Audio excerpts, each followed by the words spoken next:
नमस्कार विद्यार्थियों, स्वागत है आपका आपके अपने चैनल श्याम एजुकेशन पर। विद्यार्थियों, आज हम हल करने वाले हैं आपकी कक्षा 9 का हिंदी विषय का जो पेपर है वो आपके आगामी एग्जाम के लिए बहुत बहुत ज़्यादा इंपॉर्टेंट होगा। हाफ ईयरली एग्जाम बहुत ज़्यादा जल्दी है, ठीक है। तो इनके लिए ये पेपर बहुत ज़्यादा इंपॉर्टेंट होगा, क्योंकि जो क्वेश्चन विद्यार्थियों आने वाले हैं वो इनमें से काफ़ी ज़्यादा आएंगे। अगर आपको कुछ भी आता नहीं, आपने कुछ नहीं पढ़ा, तो ये बहुत ज़्यादा फायदेमंद होगा और आपकी बहुत ज़्यादा अच्छे नंबर लाने में ये एक महत्वपूर्ण भूमिका निभा सकता है। तो विद्यार्थियों, आपसे रिक्वेस्ट रहेगी और वीडियो को अंत तक देखिएगा। एक एक परसेंट पूरा पूरा का पूरा पेपर सॉल्यूशन कराऊंगा। पूरा का पूरा वीडियो को अंत तक देखिए। और एक आपकी से रिक्वेस्ट रहेगी, अगर हमारे पढ़ाने का तरीका आपको बेस्ट लगे तो चैनल को आप जरूर सब्सक्राइब करिएगा, चैनल से जुड़ जाना, ताकि जो आगे आने वाली क्लासेस है, आप 10वीं के भी और 11वीं जो हर साल आपके लिए पेपर उपलब्ध करा दूंगा विथ सोल्यूशन इंपॉर्टेंट जो परीक्षा में आने वाला है। ओके, तो वैसे आपसे रिक्वेस्ट रहेगी, चैनल पर नए हैं तो चैनल को जरूर जरूर सब्सक्राइब करना और वीडियो को अंत तक देखिएगा। और जो भी आपने क्वेश्चन बताना है तो आप कमेंट में ज़रूर बता दीजिए। चलिए शुरू करते हैं बिना टाइम वेस्ट किए हुए। देखिए, जो भी आपका समय रहने वाला है आपका पूर्णांक रहेगा, और जो दिशा निर्देश है वो आप एक बार पढ़ लेना। सबसे चलो, जो पहला जो क्वेश्चन आएगा आपके, वो आपके एक गद्यांश आएगा, अपठित गद्यांश, ठीक है। सबसे पहला प्रश्न है अपठित गद्यांश आएगा। आपको क्या करना है, सबसे पहले गद्यांश को पढ़ना है, 2 बार पढ़ना, मिनिमम 2 बार पढ़ना है। उसके बाद प्रश्नों को हल करना है। जैसे ये पहला अपठित गद्यांश है, और उसके बाद ये प्रश्न आए हैं, इन्हीं गद्यांश में से आपको निकाल के देने हैं। किस तरीके से देखिएगा। पहला प्रश्न आ रहा है कि मजहब का स्थान अब कौन ले रहा है, ठीक है। तो इस प्रश्न का आंसर है, इसी पैसेज के अंदर है, आपको निकालना है। किस तरीके से, ये देखिएगा, मैंने ये पढ़ लिया ऑलरेडी, ठीक है। तो जैसे आप देखिए, अन्य विचार जैसे राष्ट्रीयता आदि इसका स्थान ले रहे, तो सबसे सरल क्वेश्चन का आंसर जो इस तरह का आंसर ये बनेगा कि राष्ट्रीयता है वो एक धर्म का स्थान ले रहा है, ठीक है। देखो, यह मजहब का स्थान नहीं, मजहब या को या धर्म को, ठीक है। मजहब का स्थान कौन ले रहा है, राष्ट्रीयता, ओके। उसके बाद अगला सवाल क्या है, हमारे देश में संस्कृति और धर्म को लेकर क्या भ्रम है लोगों के बीच में। संस्कृति और धर्म को लेकर क्या भ्रम है, तो यहाँ स्पष्ट लिखा हुआ है, देखिएगा। यहाँ जो प्रश्न में दे रखा है, हमारे देश में दुर्भाग्य से लोग संस्कृति को धर्म से अलग नहीं करते। इसका कारण अज्ञान और हमारी संकीर्णता है। हम पर्याप्त मात्रा में जागरूक नहीं है, ठीक है। तो ये आप कुछ लाइन आपको लिख देनी है। और उसके बाद है कि इतिहास के अनुसार कौन से देश पतन की ओर जाते हैं। इतिहास के अनुसार कौन से देश है वो पतन की ओर जाते हैं, तो यहाँ इस लिखा हुआ बिल्कुल आप देखिएगा। जो भी यहाँ देखिएगा, इतिहास बताता है कि वही देश पतोन्मुख हैं, यानी पतन की ओर जाते हैं, जो युग धर्म की उपेक्षा करते हैं और परिवर्तन के लिए तैयार नहीं होते। तो ये आपको लाइन लिख देनी है विद्यार्थियों। इतिहास बताता है कि वही देश पतोन्मुख हैं जो युग धर्म की उपेक्षा करते हैं और परिवर्तन के लिए तैयार नहीं होते। ये इसका आंसर है विद्यार्थियों। पूरा का पूरा सॉल्यूशन कराऊंगा, एक भी आपका प्रश्न है वो गलत नहीं होगा आपके एग्जाम में, बहुत ज़्यादा इंपॉर्टेंट है। तो वीडियो को अंत तक देखिए, अगर आप अच्छे नंबर पाना चाहते हैं बाकी विद्यार्थियों से, ठीक है। उसके पास है ये गद्यांश का उपयुक्त शीर्षक बताना है। तो गद्यांश का जो उपयुक्त शीर्षक आपको लिखना है राष्ट्रीयता। क्या लिखना है विद्यार्थियों, राष्ट्रीयता, ठीक है। ये आप लिख देना है इसका। उसके बाद है उपेक्षा का विलोम शब्द क्या होगा, उपेक्षा का जो विलोम शब्द होगा अपेक्षा, ठीक है। और अब ये हो गया आपका जो पहला जो क्वेश्चन था पैसेज अपठित गद्यांश, वो पूरा हो गया बिल्कुल विद्यार्थियों, पूरा सॉल्यूशन करवा दिया। अब ऐसा का ऐसा दूसरा क्वेश्चन आएगा आपके काव्यांश की, ठीक है। काव्यांश आएगा, तो काव्यांश को पढ़कर जिस तरीके से आपने गद्यांश को पढ़ा है उसी तरीके से काव्यांश को पढ़कर निम्न प्रश्नों के उत्तर दे देने, ठीक है। तो ये मैं आपको हल नहीं कराऊंगा, क्योंकि ऑलरेडी मैंने गद्यांश हल करवा दिया, उसी के अंदर आपको करना है, ठीक है। देखो, यहाँ मैं बता दूं, इसका जो निष्फल का जो विलोम शब्द होगा वो सफल होगा। क्या होगा, सफल, ठीक है। तो ये आपको लिख लेना।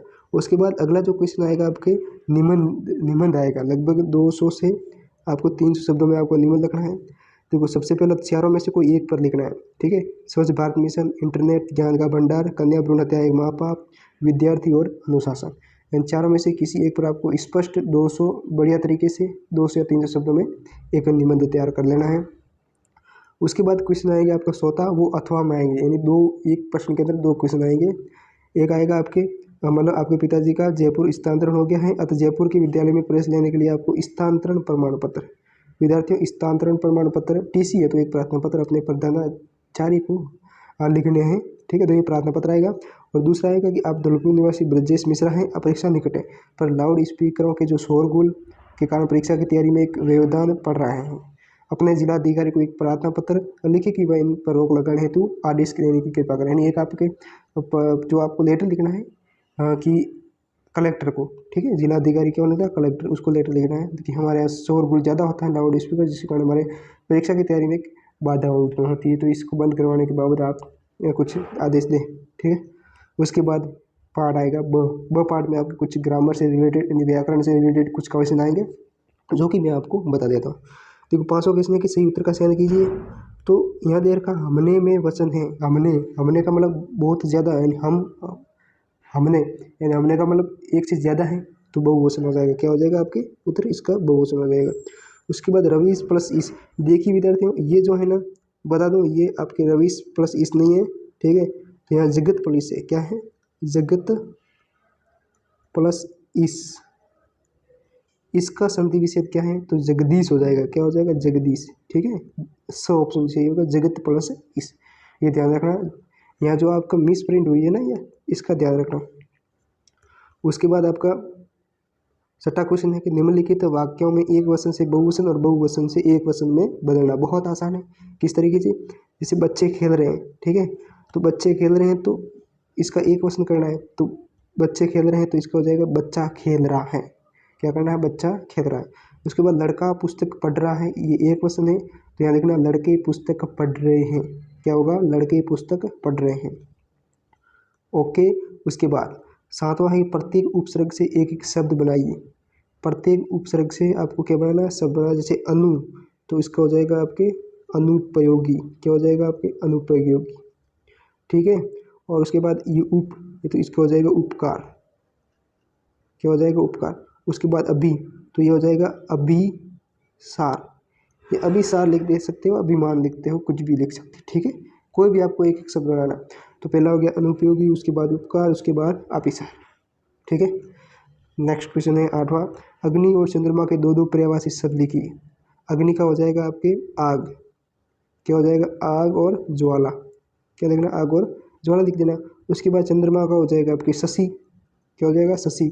और उसके बाद हो जाएगा राकेश, शशि और राकेश। ठीक है, आग का जो अग्नि का आग हो जाएगा और ज्वाला हो जाएगा, चंद्रमा का शशि और राकेश हो जाएगा। याद कर लेना, नोट कर लेना विद्यार्थियों। पूरा सॉल्यूशन करवा रहा हूँ, ऐसा कहीं पर यूट्यूब पर आपको कोई नहीं बताने वाला। इतना इंपॉर्टेंट पेपर है, आपको पूरा सॉल्यूशन कोई नहीं करवाएगा। बस आप जुड़े रहिए हमारे चैनल से। चैनल को जरूर सब्सक्राइब करना है, ताकि जो आगे आने वाला एग्जाम है उनको भी आपको बहुत ज़्यादा फायदा मिल सके। ठीक है, उसके बाद आपका 9वां प्रश्न है। ठीक, अगला ये जो दूसरा रह गया विद्यार्थियों, जड़ और घृणा के विलोम शब्द लिखनी है। जड़ का हो जाएगा आपके चेतन, जड़ का हो जाएगा चेतन, और घृणा का हो जाएगा आपके प्रेम। ठीक है, इनके जड़ का जो विलोम शब्द हो जाएगा चेतन, और घृणा का जो विलोम शब्द हो जाएगा आपके प्रेम। कमर कसना मुहावरे का अर्थ स्पष्ट करते हुए वाक्य में प्रयोग कीजिए। कमर कसना, कमर का जो विद्यार्थी कमर कसना का होता है तैयार होना। क्या होना, तैयार होना। तो इसका एक वाक्य में आपको प्रयोग कर देना। उसके बाद भाग स में देखो, ये बहुत ज़्यादा इंपॉर्टेंट है आपके लिए, क्योंकि ये जो क्वेश्चन है वो आपके टेक्स्ट बुक में से ही आएंगे। ओके, तो इसका मैं एक ही आपको सॉल्यूशन बता रहा हूँ कि आप जो भी मैं क्वेश्चन बता रहा हूँ उसे आप अपनी कॉपी में या टेक्स्ट बुक में आप नोट कर दीजिएगा। उसके बाद अपनी पासबुक से या किताब से उसे याद करना है विद्यार्थियों। इन प्रश्नों को इग्नोर नहीं करना, क्योंकि ये प्रश्न ही आने वाले हैं और इम्पोर्टेंट है। ठीक है, तो आपको इसे नोट कर लेना है। देखिएगा, प्रश्न क्या है 10वां, निम्नलिखित बोधात्मक प्रश्नों में से किन्हीं 3 प्रश्नों के उत्तर, जो भी प्रश्न दे रखे हैं 4, उसमें से आपको कितने प्रश्न करने हैं, 3। ठीक है, पहला प्रश्न है किन घटनाओं से पता चलता है कि हीरा और मोती में गहरी दोस्ती थी। ठीक है, और दूसरा है पाठ में टीले शब्द का प्रयोग किन संदर्भों को इंगित करने के लिए किए गए। तीसरा है कवि ने पीपल को ही बड़ा बुजुर्ग क्यों कहा है। ओके, और चौथा है फिर तो फिर बचा ही क्या इस दुनिया में, कवि के इस कथन का क्या आशय है। तो इसका जो 4 क्वेश्चन दे रखे हैं स्टूडेंट, ये आपको क्या करना है, इन चारों में से किन्हीं आपको 3 प्रश्नों के उत्तर लिखने हैं। किन्हीं 3 प्रश्नों के, 4 के 4 नहीं लिखने हैं, किन्हीं 3 प्रश्नों के उत्तर लिखने हैं बढ़िया तरीके से लिखने में। उसके बाद 11वां क्वेश्चन है निम्नलिखित पठित गद्यांश को पढ़कर नीचे प्रश्नों के उत्तर। पठित है, ये गद्यांश आपकी किताब का ही गद्यांश है, इसको पढ़कर प्रश्नों के उत्तर देने। देखिएगा, जो आपका पहला प्रश्न है कि सामाजिक नींव को किससे खतरा है और क्यों। सामाजिक नींव को किससे खतरा है और क्यों? तो देखिएगा यहाँ है देखो, उपभोक्तावादी संस्कृति हमारी संस्कृति के लिए सबसे बड़ा खतरा है। ये हमारी सामाजिक नींव को हिला रही है, ठीक है। तो यहाँ सामाजिक नींव का किससे खतरा है? उपभोक्तावादी को। तो यहाँ लिखना, आपको क्या लिखना है? उपभोक्तावादी, ठीक है। अगला है गद्यांश का आशय स्पष्ट कीजिए। गद्यांश का क्या आशय है आपको बताना है पूरा। एक बार आप ही बता सकते हो, आप अपने हिसाब से क्या बताना है, ठीक है। आपको एक बार गद्यांश को पढ़ लेना है, उसके बाद इसका स्पष्ट सार बताना है कि ये किस बारे में बता रहा है, ठीक है। उसके बाद तीसरा है स्वस्थ सांस्कृतिक प्रभाव से क्या आशय।